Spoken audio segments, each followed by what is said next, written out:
Thanks so much for coming down. Herbert's come down from near Deloraine, and Landcare, we get a lot of our plants from Habitat plants from Herbert. We also get them from other nurseries, but Habitat has supplied us with many plants throughout the years. After I studied horticulture, I went out and did a bit of tree planting in the Midlands and started growing native plants, and that's what I've been doing ever since. So since the mid-80s, I do both grow trees and go out there and plant them. So when Joy says I'm an expert, I don't know about that. Somebody said, I think it was Niels Bohr, the great physicist, said an expert is somebody who has made all the mistakes they could possibly make in a very narrow field. That is a shorter version of the booklet that's over there. So if you want more info, take one of those booklets and study that. And I think this little handout from Landcare is a short version of this too. So you've sort of got it 3 times. And so maybe start with the little one and then read up as you go along. And the first thing I really want to do is there's a few before and afters. If you take the back page and bring it around, that sunset photo in the front, the center photo here, is the before of the top photo on the back page. There's about 18 months or 19 months between those two. And the point I'm really trying to make is, which I'll push all the way through, is ground prep, good planning and good ground preparation. So you're talking about 18 months of growth, and the tree in the distance that you see on the first photo is still there, and you can see that power pole down near the dam if you look carefully, but it's pretty well starting to disappear. And the bottom photo on that back page, if you flick over to page 4 in this handout and try and match those two up, there's the same time span between those two plantings as in the first 2 photos. There's a planting where there's been no ground preparation at all. The trees were just planted in the grass, and 18 months later it's exactly the same. And if you look inside the tree guards, most of them haven't made it, and the ones that have made it are not even out of the guards. They're struggling, they're fighting against the grass. Good planning and good ground preparation is really, really important. So I'll start with planning. I think you should, any bigger tree planting you do, you should plan at least 12 months ahead for various reasons. One is, obviously, you've got to make decisions on why are you growing trees in the first place. What Will has just explained why he is growing trees. He wants shelter for livestock mostly, maybe some shelter for pasture growth, but there's the balancing act immediately between shade and grass growth and wind. So reducing wind is important. You get better growth, but also you can have shading effects. So that's a big planning decision in the first instance. Why am I actually trying to grow trees? And what are the primary goals? And then you try and think, okay, well, yeah, if I want shelter for livestock, but I also want to increase biodiversity, and then you might start saying, well, I also would like to harvest some timber in the future. And so you can have all these objectives, and to get them all into one planting is very difficult. So you need to start prioritizing. Just before I go further, can I have just a show of hands of how many of you have successfully grown trees at a reasonable scale? You've had a bit success, yeah?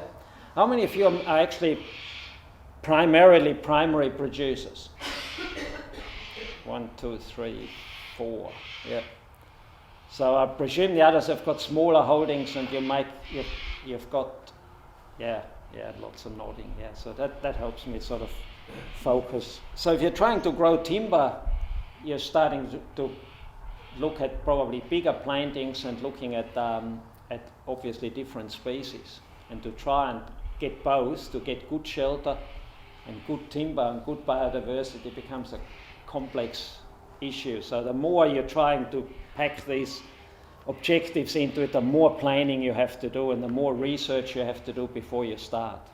The other reason for planning at least 12 months ahead, and that's often a big one, it's hard to do because government funding cycles seem to be fairly short, or by the time they get really started, there's often not enough time. So in some ways, government funding cycles can actually hinder this proper planning. If you look at how forestry are doing it, they are well ahead with that, because there's not that government funding cycle. The money is there in the first place to do it properly, plan ahead. What I'm really getting at is to grow the tree, to allow a nursery or yourself to grow the right trees for your project takes time. That in itself takes almost 12 months. So if you wanted to plant things this year, the nursery person who is growing your plants, whether that's you doing it yourself or a commercial nursery, they need the heads up early to be able to grow the stock so you get good quality plants and the right species for when you're ready to plant. And that gives you the time then to prepare your site. So like Will said, the first thing is a really good fence, and then we started alluding to ground preparation. So knocking off the competition that's there and doing some cultivation possibly. So all that takes time. The other thing I want to say in planning is to really assess the capacity to do stuff. So Will's obviously at a stage where he knows he can do 200 or 300 every year, and he's got a plan on how to do that.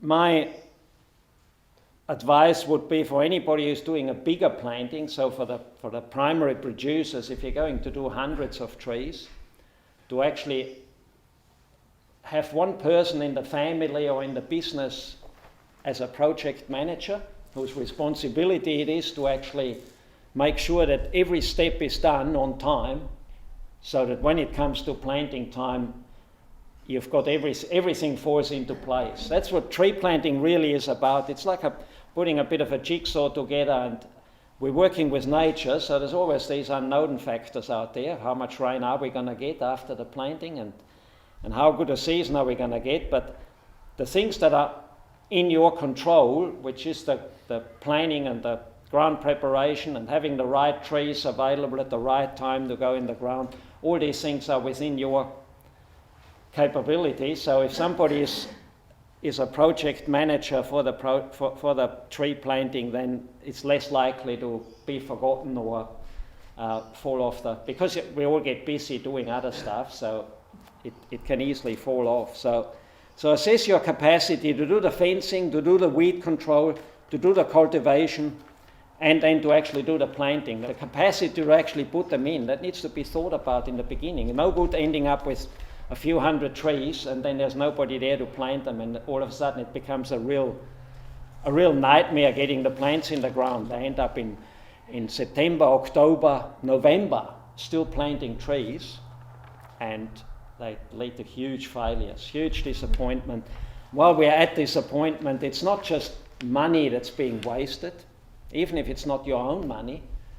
What I'm really conscious of is wasting people's energy and people's enthusiasm. And the worst thing I see is school groups participating in planting projects that fail.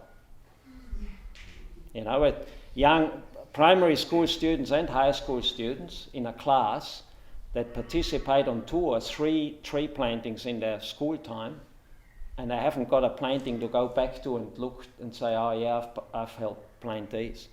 That's really sad.